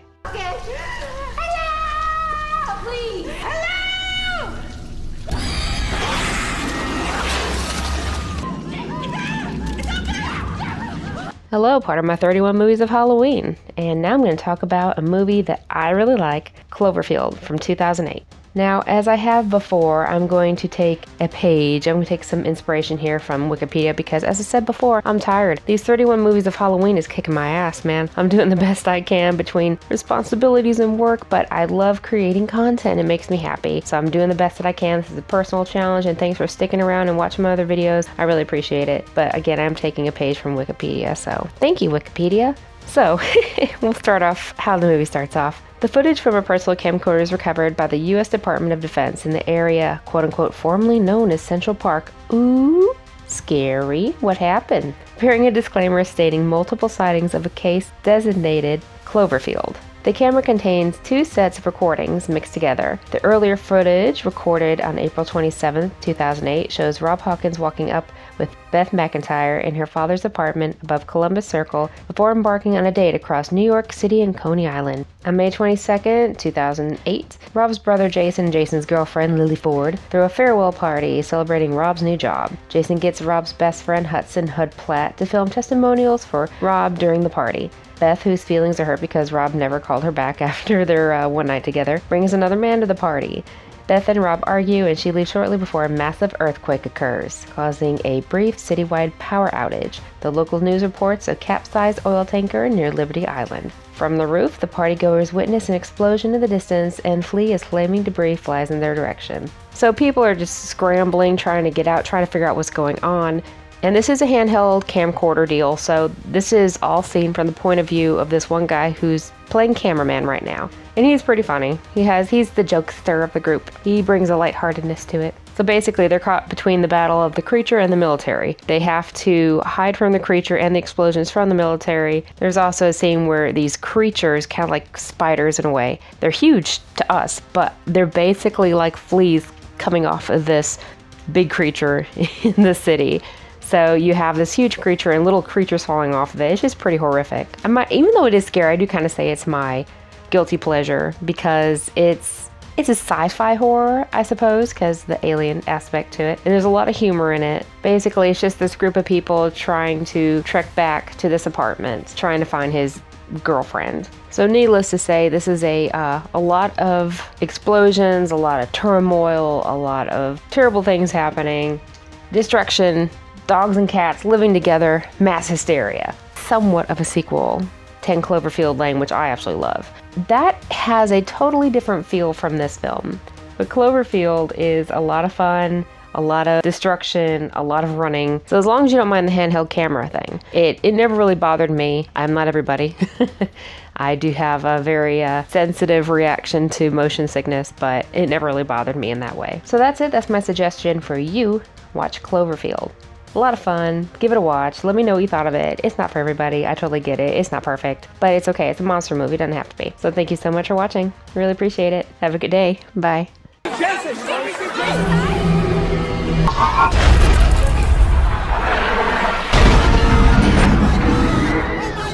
Hey, it's my 31 movies of Halloween. Today I'm going to talk about one of my favorite movies from 2016, 10 Cloverfield Lane. Now, in the video I did yesterday, I did a review on Cloverfield about New York City being attacked by this huge alien monster. The local news reports a capsized oil tanker near Liberty Island. From the roof, the partygoers witness an explosion in the distance and flee as flaming debris flies in their direction.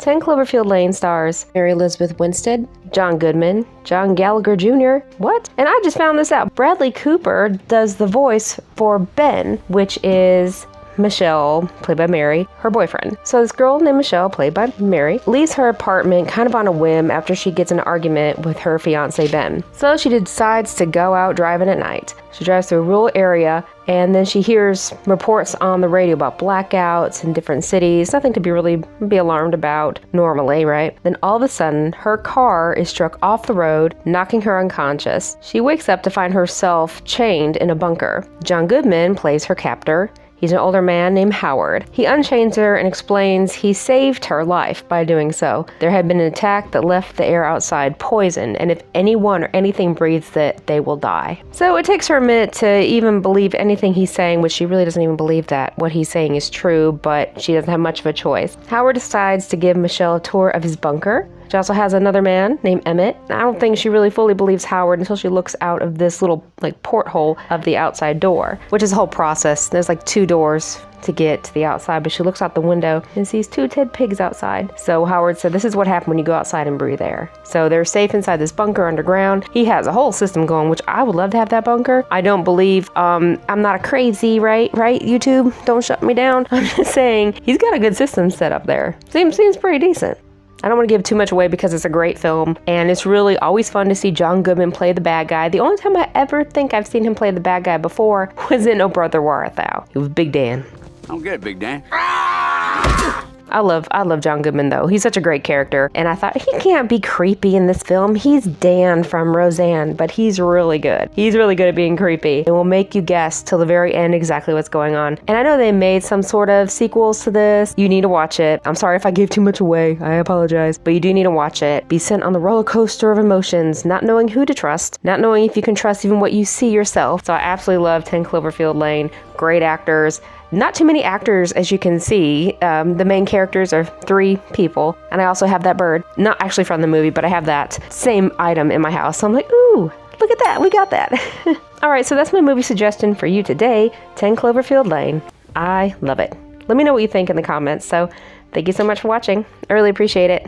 Have a good day. Bye. There's a woman. You can't tell her! You're going to get all the kills!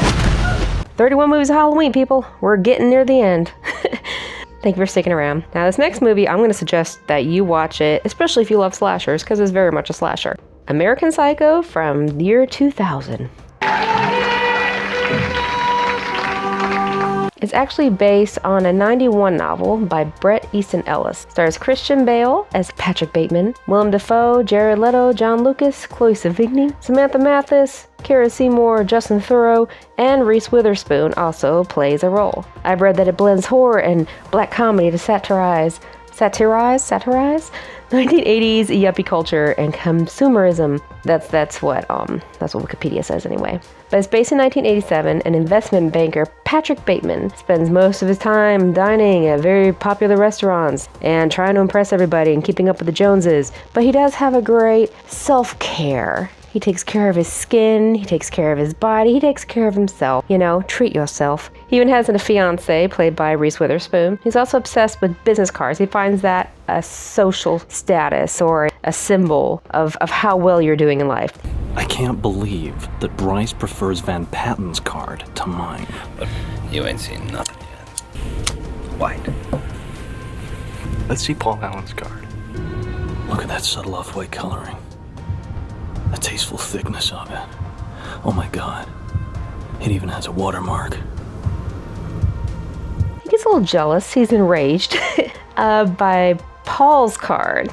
And there is something that happens. Now, if you're an animal lover, there's a couple scenes that you'll be iffy about. I skip them. There's something that happens to a homeless man's dog. Don't like it, I skip it. And something may or may not happen later. But remember, the animals are fine. They're actor animals. It's all a very upscale group of people. And all these people are obsessed with Coke. I don't want to get in trouble on YouTube. Coca-Cola without the cola. They're obsessed with it. I guess everybody does do it back then, especially. I don't know, everybody probably does it now. Hell, I don't know. There is a very popular scene that even if you've never seen the film, you've probably seen parodies of it.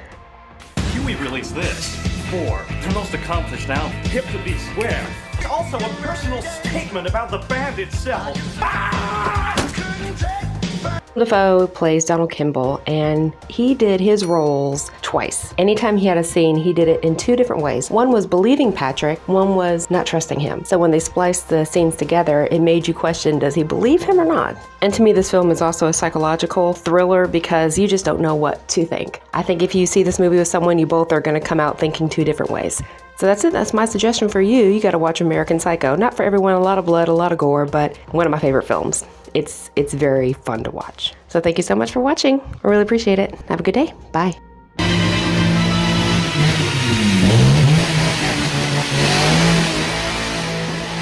Hey, welcome back to my 31 movies of Halloween. Let's continue on. Today I'm going to suggest that you watch 2004's The Grudge. The Grudge is an American remake of a Japanese horror movie. Stars Sarah Michelle Gellar, Jason Behr, and Bill Pullman, and also a cast of others, including some Japanese actors, and I don't want to shame myself by trying to pronounce their names, so here's the cast.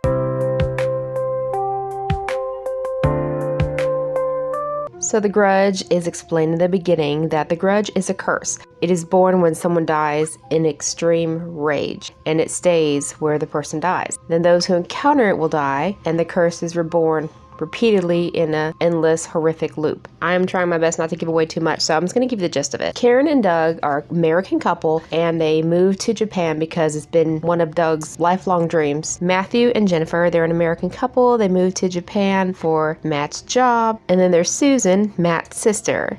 She's a businesswoman in Japan. And Emma, Matt and Susan's mother. Seems like she has some sort of dementia, or she has a hard time doing things on her own. They do have a nurse that comes in, and that's Yoko. Yoko! She's a Japanese care worker. But this is where things start getting a little scary. Near the beginning, Karen does see this entity, this grudge. And one of the things I love about this movie, it reminds me of a nightmare when something's there, but you have no choice but to look at it. It's one of the reasons that I love this movie so much. A lot of subtleties, some jump scares, yes, I'm not going to deny that, but just a lot of creepiness and unnerving scenes. And I will say, I know a lot of people don't like subtitles or dubbed movies. I don't care for dubbed. I'd rather have subtitles so I can hear their language because I find that interesting. Oh, it's like I'm really there.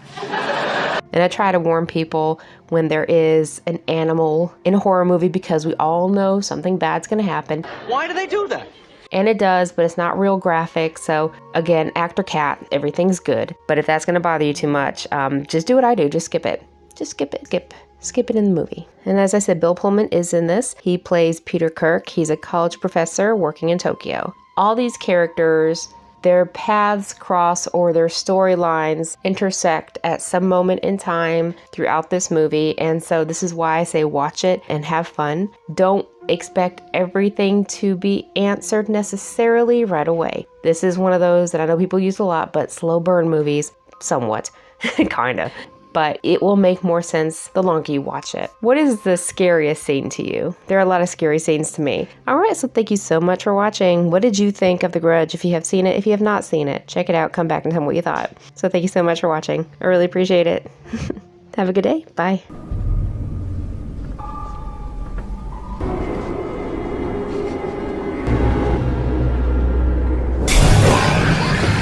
Continuing on with my 31 movies of Halloween, we're going to talk about the movie called Freaks from 1932. Now, I have done another video on it, but in this short video, I'm going to explain to you why you need to watch this old black and white film. If you're not a horror lover, to me, this is really more of a thriller than a horror, but let me just start off in the beginning.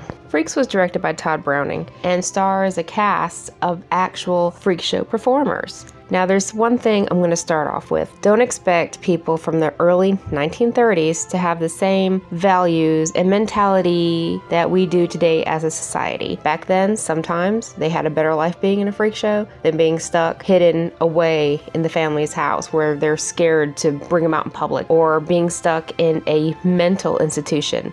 We have many, many different characters in this film. We have Hercules and Cleopatra. He is a strong man and she is an acrobat. They're kind of bullies too. They're mean. We also have Hans and Frida. Hans and Frida, they are another couple. They're dwarves, and Cleopatra steals Hans away from Frida. Even if you haven't seen this film, you've probably seen parodies or references. If you love American Horror Story Freak Show, that season's my favorite. They take a lot of inspiration from freaks and actual sideshow performers. They have pinheads, they have dwarves, they have a lot of different people who actually existed in real life. They took inspiration from them, and also a lot from freaks. This is a great film. I think a lot of people pass up this film because they're like, I don't know, I feel kind of bad. I don't want to be gawking at people called freaks. Again, different time, people. This is a long time ago. The acting is great, by the way. I think a lot of the actors really did very well, and I think you'll be pleasantly surprised when you watch it. I think it also teaches you to be a decent human being because, you know, you might just make the wrong people mad. Alright, so that was my quick as possible movie review, or movie suggestion, I would say. So please check out 1932's Freaks and let me know what you thought. It's one of my favorite movies. So thank you so much for watching. I really appreciate it. Have a good day. Bye. These children are in my circus. They're monsters. Oh, your circus. That is what most of them are. Children. Au revoir. Father, thanks for that. God, look after all these children.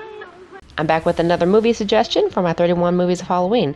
Today I'm going to suggest that you watch The Blair Witch Project from 1999. Now, if you're familiar with my channel, you know I've already done a video on The Blair Witch Project, but this is a new series and I'm going to suggest that you watch it, and I'm going to give you a few pointers why you should watch it. It seems like The Blair Witch Project is either a love or hate movie. Some people like me love it. Some people absolutely hate it, say it's not scary, and maybe had more to do with the fact that I grew up in a wooded area and I like eerie and unsettling over jump scares. Having said that, I know it's not for everyone, but let's get into it and I'll explain a little bit about this movie. It was written, directed, and edited by Daniel Myrick and Eduardo Sanchez. It is a story of three student filmmakers, Heather, Michael, and Joshua. They hike into the Black Hills near Burkittsville, Maryland in '94 for a documentary, and they do some interviews with the locals about the myth known as the Blair Witch. Three students disappear, but their equipment and the following footage was found, and this pretty much started the popularity of the found footage genre. Although it didn't invent it, it made it very popular. I remember when this movie came out, a lot of people thought it was real. Like, oh my god, these kids went missing and they found the footage and now they're playing in theaters. Oh my god. People actually thought it was real because the producers did an awesome job at creating all this lore online. Yes, the internet did exist in 1999. Remember Y2K? You kids don't remember Y2K. I remember Y2K. Y2K. And our whole world was supposed to shut down in like the year 2000 because of a glitch in the system. So yes, it did exist. However, it was a lot smaller and not everyone had a computer in their pocket like we do nowadays. But they set up this website talking about how the kids went missing. I say kids, early 20s. And so people thought it was real. They were very smart. They led up all this information to make people think that the Blair Witch Project was an actual found footage video. And a lot of it was done in a way where it was somewhat ad-libbed, although they had a idea of where the script was leading. The way they set up was really interesting. I put more information in the video that I have done before, so check that out. But for right now, I'm going to tell you why you need to watch this. First, if you are very easily triggered by motion, if you get motion sickness, although not on the big screen, it still might affect you if you're watching it at home. Never bothered me, but I can understand why people in theaters were getting nauseous. Heather is kind of their leader. She's the one setting up everything, directing where to go. She has the map. Josh is kind of a no-nonsense guy. And Mike is the guy who came along to film. No, they all have very important roles. I think this will be good for people who like a bit of a mystery, who like maybe more of a psychological thriller horror. We pretty much know something bad happened because they found the film and no people, no bodies, nothing still. So these people have been missing. We find their footage. We pretty much know they go missing at the end, right? I personally would not be camping in the woods. I'm not a camper. I love nature. I love the forest. I love animals. I am not camping in a tent in the woods. And it's not just because of the wild animals, but because of people. And that's something they think is happening. Eventually, they think someone's messing with them, leaving these twig people. And if you have never seen the movie, you probably have seen the little stick figures. Or another parody of her talking in the camera. I'm scared to close my eyes. The Scranton Witch Project. I am so scared when people don't label their personal food. If you're the type of person that's not scared in the middle of the woods, this might not affect you so much. I would say go in with the open mind. It's somewhat based in reality in the fact that you could be lost in the woods and there could be some weirdo following you, messing with you because they know you're going to be camping in the woods because you're talking to all these locals in town. Or it could be something supernatural. And honestly, I think you can look at it either way. So check out Blair Witch Project from 1999. I'm probably going to get some hate in the comment section. That's okay. It's my favorite. One of my favorite movies to watch during Halloween. Doesn't have to be your favorite. Just something I'm suggesting that you check out. So thank you so much for watching. I really appreciate it. Have a good day. Bye. Now, I know we're not lost. How do we know it was people? Well, even if it wasn't, I'm not going to play with that either. Still working on my 31 movies of Halloween, and now I'm going to talk about one of my favorite movies from 1982, The Thing, starring Kurt Russell as R.J. McCready, featuring Wilford Brimley. Diabetes. The beginning starts off kind of jarring. We see a dog, and I will say this first, again, I always warn you. They depict bad things happening to animals. A lot of puppetry. It's fake. The dogs were not harmed, I'm sure. Having said that, I still fast forward a certain part in the film. A Norwegian helicopter following a dog running in the Antarctica. This guy just gets out of the helicopter, starts shooting, and so the Americans in their base, they come out and shoot the guy down. The first time we see McCready is when he's playing chess with a computer, gets upset that he lost, and poured his drink in the computer and damaging it. They take the dog and put him in with the rest of the sled dogs that they have, and this is an American research group. They're in the middle, like I said, of Antarctica. They are very isolated, just a bunch of men doing manly scientist things, I suppose. So McCready and another guy, they go off to the Norwegian base to see what in the hell is going on. Why was this guy chasing this dog and why was he shooting? And just try to, answer some questions. What they find are the charred ruins and the frozen corpses of the people who were at the Norwegian base. And also a deformed human. They take the body back to their base, and Blair does an autopsy and finds a normal set of human organs. So very odd thing to find. This is a movie that you can watch with other people, and you're probably going to get different opinions or reactions out of them. It all kind of depends on what you notice, how you interpret things, who was the thing, who wasn't the thing. Practical effects always age so much better than CGI. This alien organism kind of multiplies itself. It mimics whatever creature it takes on, and it takes over. And another thing that is really unsettling is how it will kind of mimic several things at once, or a human and an alien. There's one scene, and I don't want to give anything away, but I'm going to do it anyway, so if you don't want to hear absolutely anything, skip ahead about 20 seconds.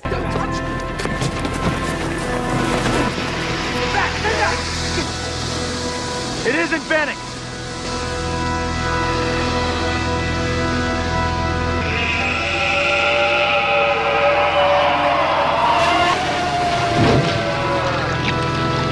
Something about it is just so unsettling, and it's so uncomfortable. And that's another thing about this. It's not just a horror movie or a sci-fi horror psychological thriller.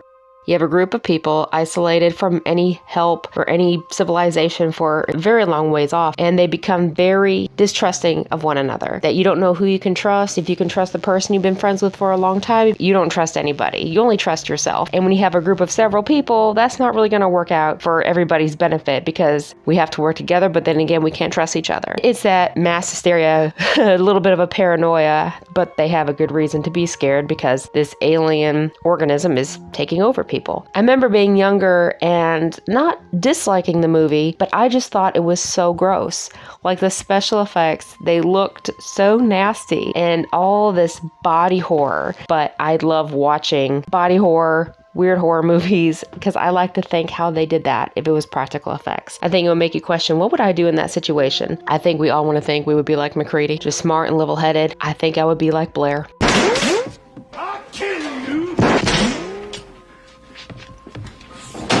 I don't trust anybody. But this film is now one of my favorite movies of all time, period, especially one of my favorite horror movies. It's such a unique take on an alien invasion. Sometimes it's not what you can see, it's what you can't see. So I really hope you enjoyed this video and this movie suggestion, and please give The Thing a watch. Now, there was like a prequel to The Thing. It's kind of explaining what happened before The Thing from 1982. I think a lot of people put it down because of the use of CGI. And they had intended on using practical effects, but I don't know if it was the production company or what, but they insisted they use computer special effects, unfortunately, because the special effects just weren't really all that great in the prequel. The story itself was pretty good, though. I thought it was decent. So give The Thing a watch and then watch the prequel. Or watch the prequel first, then The Thing, however you like to do it. And let me know what you thought of it. Do you like body horror movies? Do you like alien invasion movies? You know, give me your thoughts in the comments. Let me know what you thought of this one. And thank you so much for watching. I really appreciate it. Have a good day. Bye. You gotta be fucking kidding. Part of my 31 movies of Halloween, this one definitely deserves to be near the top of my favorite films. Alien from 1979. Alien falls within the science fiction horror film genre because it's about an alien in outer space in the future. Very sci-fi-y. But it's also very much a psychological thriller. And while it does have jump scares, do not get me wrong, it is very much about what you don't see. Now, as you know, recently there's been another Alien film released, Alien Romulus. Now, this actually, from my understanding, takes part between Alien and Aliens. If I have that right. I could be wrong. Please correct me in the comments if I am. Worst episode ever. And yes, Alien has spawned several sequels, some better than the others. For the most part, they're fun to watch. And I think you probably have heard a lot of people refer to this crew or this film as truckers in space because they drive this huge rig basically in space. Bless Kitty. That's Jonesy. While we usually see people in outer space as astronauts, somebody who is very much educated and smart and intelligent, not that these people aren't, but these people are more down to earth for being in space. When they wake up, basically, they're eating meal together, they're talking back and forth, and it's very realistic. Pretty much what you would expect. But what is not expected, this call that they're receiving. This call from a planet known as LV-426. This crew is on this ship called the Nostromo, and when they get this call, they decide to investigate. Bad choice, bad choice. What happens is they get down there in their suits, and it's pretty apparent that this is an alien station. Person, the artist who helped create the designs of the ship, of the alien itself, H.R. Geiger. I'm sorry, I've heard it pronounced both ways. And he was a very unique man. This egg opens up, and within this gooey, sinewy thing, this face hugger hops out, and it attaches itself to the victim's face. Forcibly, I would say basically, impregnates the human through the mouth, and within a certain amount of time, this creature, referred to as a chest burster, literally bursts out of their chests, hence the name, and it runs off, it molts, it gets bigger and deadlier. And that is exactly what happens. Now, one of the reasons that it is such a dangerous creature is not only because it's huge and it's tall and has a spiky tail which can kill you. Oh, and this thing flying out of its mouth, a little mini mouth right there. Yeah, that's deadly. But also its blood is acid. You've heard the floor is lava. Well, the alien's blood is acid, which makes it very difficult to kill in this spaceship because you can't just blast the alien like you probably would in any other horror movie or sci-fi film, because if you do that, well, I mean, you guys are in space. You're probably going to implode and die. There's also what seems to be like a social class in the film, which they talked about before the problem of the alien, back when things were a little more calm and a lot less hectic. They feel like they should be paid a bigger sum. Just because they're not the head people, they still deserve some money. And so you get this idea that there is a little bit of a clash within this group, which again, it's very normal and makes it more realistic. I mean, you can take a group of people working together anywhere, and there's bound to be some hostilities at some point. One of the reasons I love this film so much is because no matter how many times I see it, the way the alien is filmed was so smart, because after an amount of time, you kind of get a little, I don't want to say bored of the monster, but if it's shown so often, even throughout a 2-hour movie or even an hour and a half, you get kind of desensitized to it. So much of the time, the alien is filmed in just spurts, or you just see part of the alien. A lot of it is still kept in a lot of mystery, which is something a lot of movies nowadays, they're lacking. And a lot of times the alien, like I said, is hidden in plain sight. And I love that, because even when I watch it the second, third, 12th time, even though I know what I'm looking at that point now, I know where he's at, or the creature, I know where the creature's at, it's still so eerie. This music is great, by the way. And there is a lot of music and background atmosphere, and they have an awesome soundtrack. A lot of it is just terror. And I think that's how I would describe it too. It's not just a horror movie, it's terror. The thought of space makes me uncomfortable anyway, because you don't know what's out there, you really don't. One day I'll do a more of an in-depth review, because this is one of my favorite movies and there is so much to talk about. So one day I'll do that, but until then, this is my movie suggestion for you today, and I really hope you enjoyed it. What is your favorite scene in Alien, and what is your favorite Alien movie out of the franchise? If you haven't seen it, check it out and come back and let me know what you thought. So thank you so much for watching. I really appreciate it. Have a good day. Bye. The food ain't that bad, baby. What?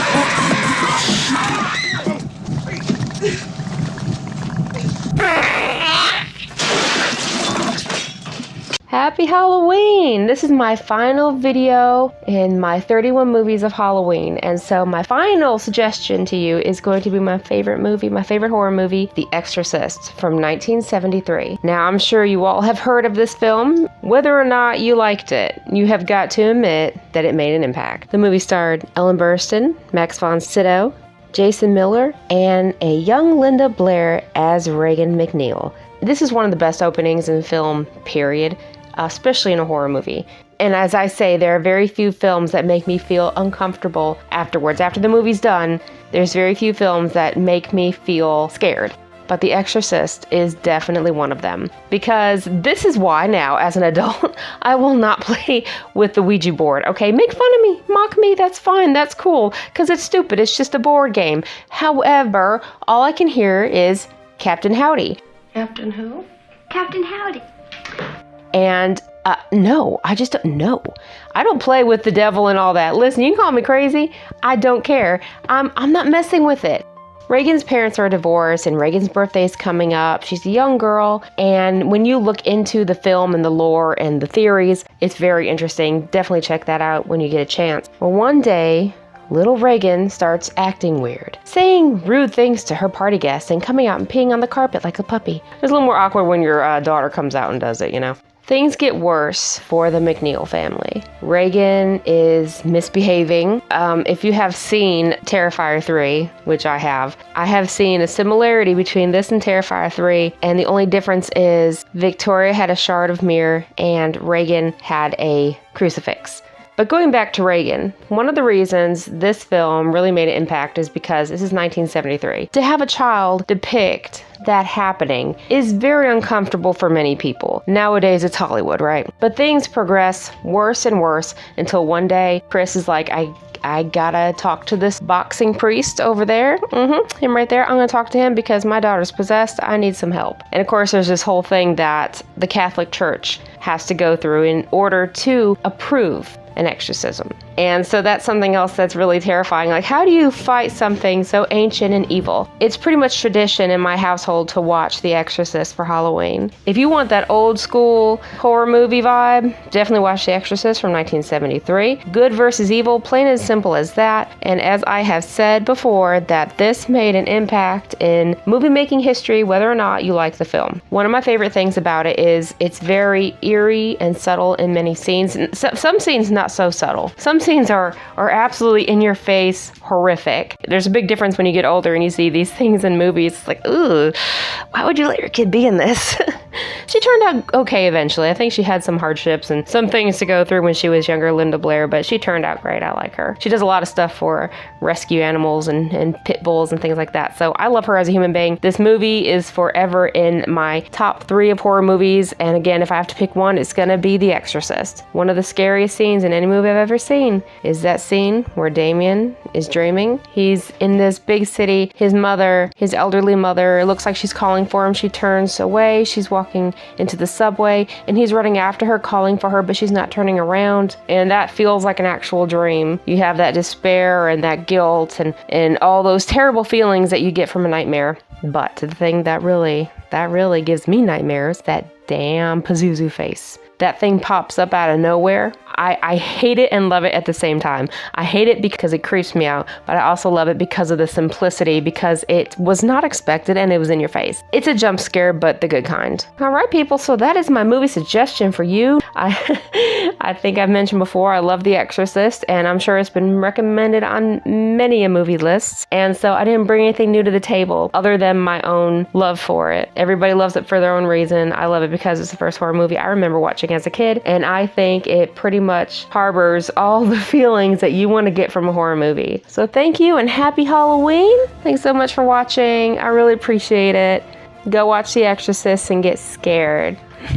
Then you're gonna come back, this movie sucks, this movie's not scary, I can't believe you recommended this, so lame. Anyway, thanks so much for watching. I really appreciate it, I really do. Have a good day, bye.